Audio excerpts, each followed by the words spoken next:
수술 끝났다고 해줄 거 없대요. 아, 수술 끝났으니까 우리는 할 일 끝났습니다 라고 하면 안 된다고 저는 생각이 돼요. 완벽하게 하면 끝난 거 아니에요? 그렇지 않아요. 걸그룹 누구 했잖아. 아, 걸그룹 너무 안타까워. 나 어디서 수술 받았는지 모르겠는데 아마 분명히 상처 있을 거거든. 그래도 상처 좀 적게 나고 했었는데 또 난리 났잖아. 근데 그렇게 생긴 흉터들은 치료가 안 돼요. 그 사람도 어차피 외과 선생님이 했잖아요. 상처에 텐션, 긴장이 생기면 흉은 질 수밖에 없어. 그러니까 켈로이드가 이게 피부가 많이 당겨지면 생길 수밖에 없어.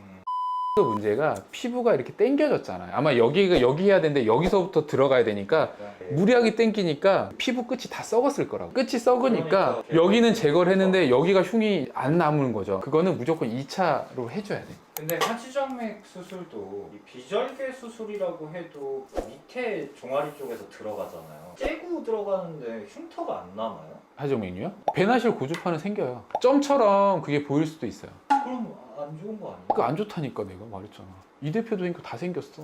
이 대표님은 와이프분이시잖아요? 네네. 괜찮아요? 뭐라고 안 하세요? 아니 근데 그게 티나진 않는데, 그러니까 우리 남자처럼 피부가 이렇게 어두운 분들은 그러니까 상처 하나 있는 거 상관없는데 여자분 중에 되게 피부가 하얀 분들이 있단 말이야. 그런 분들은 사실 배나실이나 고주파 내가 카테터 맨날 보여드려요. 이게 들어가야 된다, 혈관 안에. 그리고 혈관이 가늘잖아요. 절개를 너무 적게 해도 문제고, 너무 크게 하면 거기에 또 상처가 생기고, 적게 하면 그 배나실이나 고주파나 이게 관이 두껍기 때문에 뻑뻑하니까 막 밀어넣는다고요. 막 밀어넣으면 피부 끝이 죽어요. 이게 잘 안 붓고 벌어지고 막 이런 경우가 생기는 게 사실 그런 부분 때문에 생기는 거예요. 그러면 하지정맥류 수술 받으면 여자분들한테 너무 치명적인 그러니까 그 레이저나 우리가 보통 이제 클라리베인 이런 것들은 그냥 우리 수액 맞는 주사 바늘기만 있으면 되니까 그 정도 카테터만 있으면 돼서 사실 흉이 아예 안 져요. 되게 얇나 보네요. 굉장히 얇아요. 그래서 여자분들은 이게 미용적으로 수술하는 건 아니지만 굳이 흉을 만들 필요는 없으니까,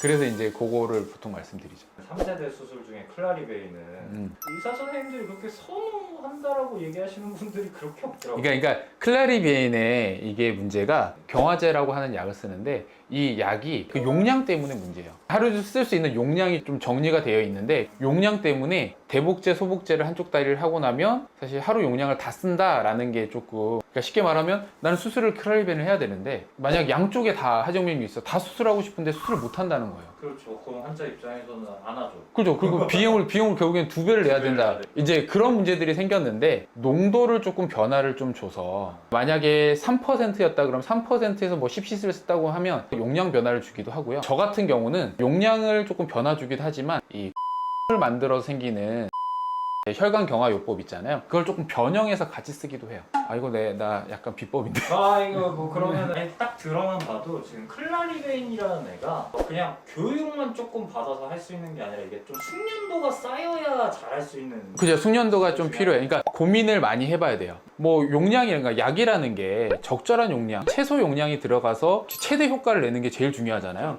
그렇기 때문에 그 부분에 대해서 굉장히 좀 고민을 많이 해봐야 돼요. 그러니까 레이저도 비슷하거든요. 레이저도 잘하는 선생님이랑 못하는 선생님이랑 이게 치료 효과가 차이가 꽤 많이 나요. 열에 대해서 조절 능력, 어느 정도 에너지를 줘서 혈관벽에 데미지를 주냐가 굉장히 중요한 거거든요. 이제 그런 측면에서 고주파가 더 나았던 거예요. 고주파는 일정 구간에 일정 온도가 올라가면 딱 단락이 되고 이렇게 되는 거라, 시술자에 따라서 시술의 결과가 별로 차이가 없는 거죠. 레이저나 클라리베인은 숙련도에 따라서 결과가 조금 차이가 나요. 뭐 요즘 뭐 레이저도 좋아지고 다 좋아져서 아주 크게 차이 나는 건 아니지만 그래도 좀 차이가 나서, 어떤 사람은 레이저로 했는데 통증이 엄청 있고, 어떤 분은 통증이 하나도 없고, 또 어떤 분은 아무리 큰 혈관도 잘 막히고, 또 어떤 분은 작은 혈관도 중간중간 샌다 그러고, 이런 부분들이 생기는 게 숙련도에 따라서 손을 많이 타요. 그래서 이제 고주파나 배나실이 한때 조금 유행을 하고 많이 이제 올라갔던 이유가 시술자의 손을 많이 안 타고 프로토콜대로만 해주면 일정한 약간 결과값을 보일 수 있기 때문에 이제 사실은 조금 유행을 했던 부분이 있죠. 평균치는 나온다. 그런 것들은 있죠. 좀 고민을 조금 더 많이 해야 되는 게 뭐 레이저나 사실은 이제 클라리베인이지 않나. 이게 저희 병원 오늘 환자분들이 원장님 너무 어리다고, 너무 어려서 이 수술 경험도 별로 없는 거 아니냐. 저 83년생이고요. 40 넘었고요. 40대시잖아요. 네네. 그걸 얘기하고 싶었어요. 40대요. 40대고 저도 이제 면허 탄 지 지금 몇 년이지? 지금 원장님 한 15년. 그죠. 그 정도 됐죠. 생각보다 먹을 대로 먹었고요.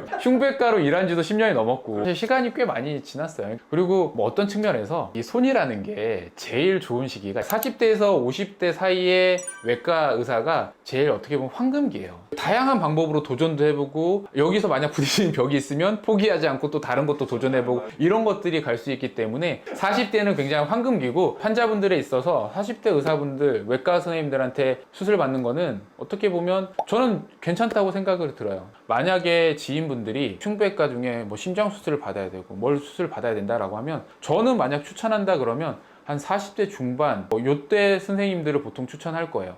굉장히 좀 액티브하게 일을 하는 시기거든요. 그래서 지금 뭐 제 후배들이나 혹은 제 뭐 동기나 이런 친구들이 뭐 지금 대학에서 일을 하고 있지만 그 친구들한테 먼저 한번 물어볼 거예요. 아주 복잡한 것들은 당연히 연륜이 더 많이 쌓이는 게 좋습니다. 하지만 그 이하의 약간 어느 평균 이상 정도 되는 것들은 요맘때는 한참 많이 할 때라서 열심히 잘 할 때죠. 갑자기 왜 나이 얘기했어요? 아니 그게 아니라 환자분들이 네네. 자꾸 오면 원장님들이 너무 젊다, 20대 아니냐, 관리 좀 그만하세요. 운동만 할 뿐이에요. 운동하면 젊게 살 수 있습니다. 네, 그래서 병원의 직원분들의 불만이 많아요. 왜요? 환자분들은 좀 막 머리도 허옇고 이런 원장님들이 잘한다라고 생각하시는 분들이 많더라고요. 그러니까요. 저도 근데 되게 지향하는 바가 미적인 부분보다는 환자분한테 설명을 할 때 내가 이렇게 지내기 때문에 이렇게 건강하게 지낼 수 있는 거니까 건강하게 살 수 있는 삶을 제가 전달해야 되는데 내 모습이 건강하지 못하면 그 건강한 삶을 설명했을 때 신뢰가 안 가잖아요. 그렇죠. 제가 뭐 다리 건강이고 하지정맥류고 얘기를 하는데 내가 막 다리가 골골대고 아파서 막 걷지도 못하는데 이걸 설명하는 게 의미가 없잖아요. 그래서 좀 관리를 하는 거고요. 제가 말하는 것과 실제 삶이 다른 모습을 보여주고 싶진 않아서 그래서 저도 조금 노력하려고 하죠. 외적인 모습이 수술의 실력은 아니다. 요거는 조금 기억하셨으면. 요즘 잘생긴 애들이 공부도 잘하더라고요. 농담이야, 농담. 그거를 너무 나이로 판단할 건 아니고요. 수술이 되게 어려워요. 수술은 직접 봐야지 알 수 있는데 이게 단순히 외부적인 부분만 보고 이 사람이 잘하는지 못하는지 판단하기는 조금 어려운데 이 원장이 제일 중요한 게 어떤 생각으로 치료를 하는지 어떤 마인드를 가지고 있는지를 한번 들어보시는 게 좋을 것 같아요. 정맥류 질환이죠. 하지정맥류는 질환을 치료하는 것도 좋지만 환자분의 불편함 그리고 어떤 측면에서는 환자분한테 미용적인 측면, 그러니까 이 미용적인 측면이라는 게 상처 생기는 것도 싫고 나중에 부작용 생기는 것도 싫다. 이런 부분들까지 생각을 해서 저는 항상 이제 설명을 드리는 건데 이런 얘기들을 들어보시는 게 더 중요한 것 같아요. 들어보시고 판단하시는 게 중요한 것 같아요. 수술 그때도 중요하지만 수술 후 일상도 생각을 하고 진행을 해야. 그렇죠. 이제 그런 부분들까지 선생님들이 생각을 하시는지 그것도 생각을 해주시고요. 그러니까 수술 후에도 수술 끝났으니까 우리는 할 일 끝났습니다 라고 하면 안 된다고 저는 생각이 돼요. 완벽하게 하면 끝난 거 아니에요? 그렇지 않아요. 수술이 완벽하게 된다 그래서 그걸로 끝나는 건 절대 아니에요. 하고 나서 꾸준히 확인을 해야 되고 이상 부위 있으면 중간중간 사실 추가 치료가 좀 필요할 수도 있어요. 그러니까 이런 부분들까지도 사실 생각을 하는지 고려를 하는지를 좀 생각해 보시면 좋겠어요. 요즘 많이 오시는 게 수술 끝났다고 해줄 거 없대요 라고 한 1년 뭐 6개월 전에 수술하고 1년 전에 수술하고 오시는 분들이 많아서 그래서 사실 한 번 더 조금 얘기를 드립니다. 관심이 많아요. 저는 관심이 많고 환자분 불편한 거에 대한 관심이 많으니까 그런 커뮤니케이션이 잘 되는지를 생각해 보시는 게 더 중요할 것 같습니다. 네, 감사합니다. 네, 감사합니다.